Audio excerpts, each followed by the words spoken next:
നിങ്ങൾക്കറിയോ, നമ്മളെല്ലാം ജീവനുള്ള കാന്തങ്ങളാണ്. നമുക്കെല്ലാവർക്കും ഒരു കാന്തശക്തിയുണ്ട്. പലരും കരുതുന്നത് പോലെ നമ്മുടെ ജീവിതാനുഭവങ്ങൾ നമുക്ക് യാദൃച്ഛികമായോ ആകസ്മികമായോ സംഭവിക്കുന്നതല്ല. നമ്മളവയെ നമ്മുടെ കാന്തശക്തി ഉപയോഗിച്ച് ആകർഷിപ്പിക്കുകയാണ് ചെയ്യുന്നത്. എല്ലാ മനുഷ്യരും അവർ ജീവനോടെ ഉള്ളിടത്തോളം കാലം അവരവരുടെ ജീവിതാനുഭവങ്ങളെ ഒരു കാന്തം പോലെ ആകർഷിപ്പിച്ചുകൊണ്ടിരിക്കുകയാണ്. ഈ കാന്തശക്തിയെ വേറൊരു പേരിലും അറിയപ്പെടും. അതാണ് വൈബ്രേഷൻ അല്ലെങ്കിൽ വൈബ്. ഏറ്റവും പ്രധാനപ്പെട്ട കാര്യം, സാധാരണ ഒരു കാന്തം അതിന്റെ കാന്തശക്തി കൂടുമ്പോൾ അത് വലിപ്പമുള്ള അല്ലെങ്കിൽ ഭാരം കൂടിയ ലോഹങ്ങളെ ആകർഷിപ്പിക്കുമ്പോൾ, മനുഷ്യന്റെ കാന്തശക്തി അല്ലെങ്കിൽ വൈബ് വർദ്ധിക്കുമ്പോൾ മനുഷ്യനെ ആകർഷിപ്പിക്കുന്നത് ഉയർന്ന കാര്യങ്ങളെ ആയിരിക്കും. ഉയർന്ന കാര്യങ്ങൾ എന്ന് പറഞ്ഞാൽ ക്വാളിറ്റിയുള്ള കാര്യങ്ങൾ അല്ലെങ്കിൽ നല്ല കാര്യങ്ങൾ, അതായത് നല്ല ജീവിതം അയാളിലേക്ക് വരാൻ തുടങ്ങും. അതേസമയം അയാളുടെ കാന്തശക്തി കുറഞ്ഞാൽ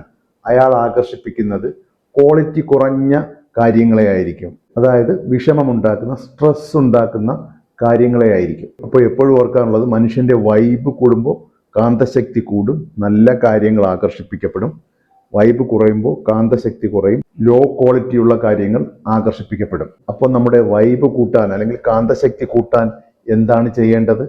നമ്മുടെ ചിന്തകളുടെയും വാക്കുകളുടെയും വികാരങ്ങളുടെയും ക്വാളിറ്റി കൂട്ടിയാൽ മതി.